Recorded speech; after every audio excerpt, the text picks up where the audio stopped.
Good evening, my guitar-afflicted friends. I thought I'd talk about the bargain guitar that got away. This is the one that got away. This is a Silver Creek T170. Now, a little history about these guitars before we get too into it as to what this is.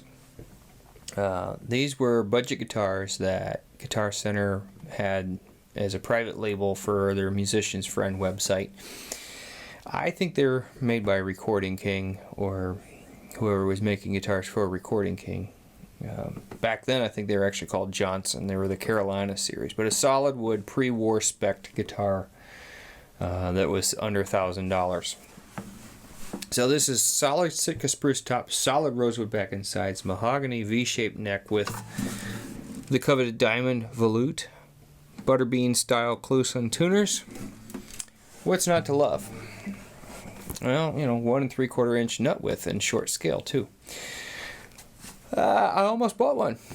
They were, like $4.79 brand new from the website, and I actually transferred money from my little credit union bank account to PayPal to secure the transaction, and that used to take about 5 days back then. I don't know what it takes with a credit union now. I'm not with that bank. But as I was waiting for the money to clear, I started reading reviews, and one of the things I noticed was that guys were complaining about the bridges coming off their guitars. Brand new guitars. Bridges coming off. Bad fretwork. Stuff that I didn't know how to do yet. And I didn't really feel comfortable gambling that much money. Even with the return, it's going to take a while to get my money back. I needed a guitar. So I bought an Eastman.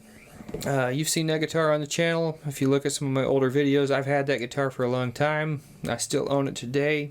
And I don't think that if I bought one of these that I would still own the original guitar. And I'll explain why in a minute. But one of these popped up on Facebook Marketplace for $150. Well, I thought, how bad could it be? If it's still around, it didn't explode or anything. Let's see. So I messaged the guy and arranged to meet him. I drive out there, and he pulls the guitar out of the case.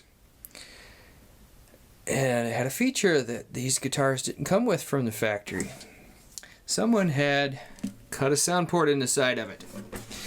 I didn't really want a guitar with a sound port, so I kind of was starting to talk about backing away. And I think the guy didn't really want to drive home without money, and I didn't really want to drive home without a guitar either. So I arranged a cheaper price and took the guitar home, and I didn't see any bridge separation or any major glaring errors in the fretwork. Thanks to the sound port, I could look inside. I didn't see really anything too scary on the bracing, so I took it home and I put a set of D'Addario nickel bronze strings like I do, and cleaned the fretwork up, of course. Oiled the fretboard and the bridge because they looked a little thirsty. And I hit my first chord on it. And I wasn't all that impressed, to be honest. It was pretty mid-rangey, nasally, and not very inspiring to play. So I'm looking inside this sound port here. I'm looking around going, oh, gee, I think I could park a truck on here. It's braced real heavy. So I got my little Japanese carving knife out. It's a wicked little tool. And slacked the strings off, and I went inside and I scooped out a bunch of material off these braces, and I finished the job of scalloping. Oh yeah, these were supposed to be scallop braced and forward shifted at that. They were sort of scalloped, but they were real wide and real thick, real beefy. So shaved a bunch of material off there, sanded things down smooth, tried to clean it up, make it not quite look like some guy went in there with a knife and went on Guitar Butcher. And I'm pretty proud of the work I did inside. Actually, I think I did a better job inside than what I did next. So I strung it back up and I played it, and it had a little bit more volume and a little bit more bass, which it didn't have any bass before. And I'm talking to my buddy Patrick Lundgren. Patrick runs the Flatpick Nation channel, which if you haven't, you should definitely go and check him out. I'll put a link down in the description. He's a great teacher and a great guitar player. And beautiful human being, loving to pieces.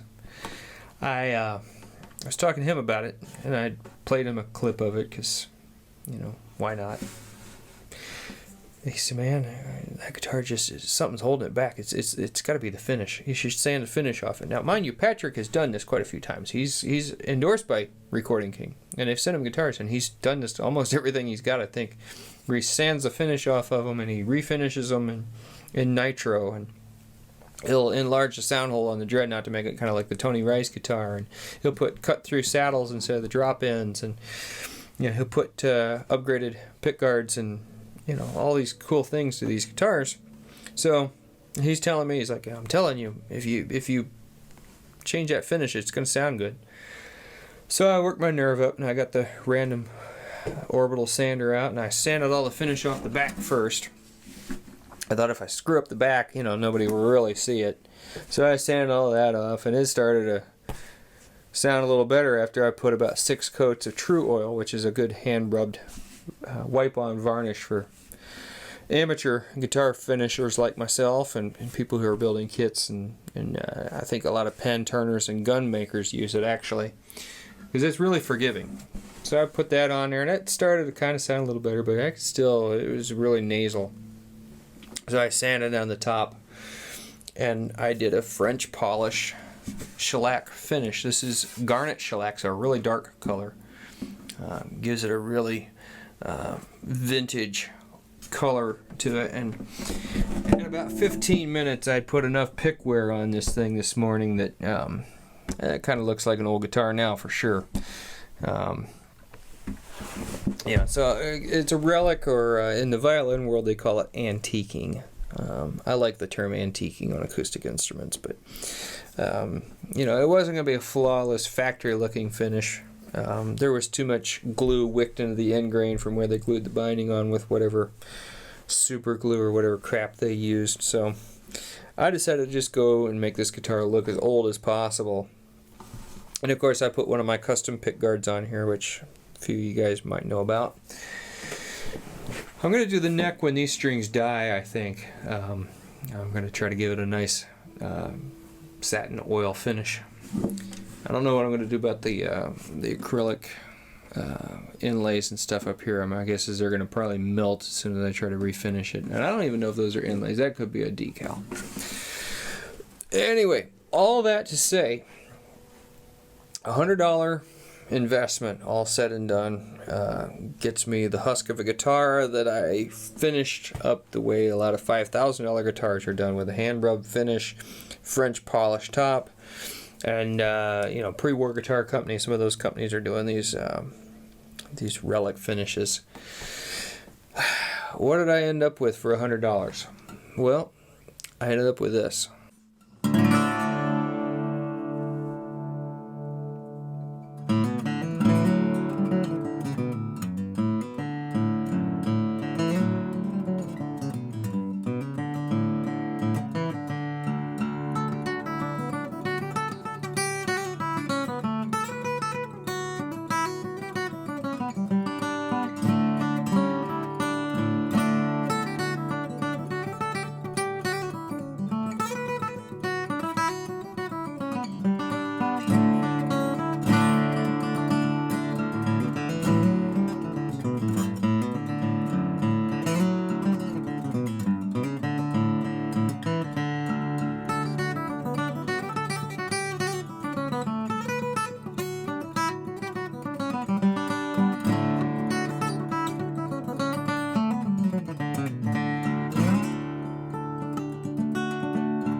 So my final thought is that had I bought one of these for just under $500, I probably would not have been all that happy with it. 15 years of letting the wood season and cure and pretend that it's a guitar and not a tree. I don't know, that probably had a lot to do with the stabilization. Spending a lot of hours sanding and refinishing the guitar and redoing the bracing, doing all the things that is really why you pay the big bucks for a guitar from, Calling, Santa Cruz, all those different companies, even Martin. It made a big difference. Is that for everybody? And am I suggesting to find one of these and do all that work yourself? No. I don't think it's the best use of your time or your money at this point. But me being able to do it and having some of the skill and knowledge built up over 15 years, it wasn't the worst idea. And again, if you've only got $100, if you can find one of these and you have the ability to do some of the work, maybe. I sure wouldn't pay anybody. If you think that you want a short scale solid wood guitar, and you've got decent money to play with, you should definitely look at Eastman. Again, I'm not sponsored by anybody. I'm not endorsed by anybody. I don't have a deal with anybody. This is just me stating my opinion. If you can do the work and you want something that's a good tinkering platform, maybe find one of these, if you can. Currently, I can't. But, don't be afraid to try new things. You never know what you're going to come up with. This is a fun little guitar, and I can't wait to see what it morphs into as I beat the snot out of it and, use it in the studio and whatever. We'll see.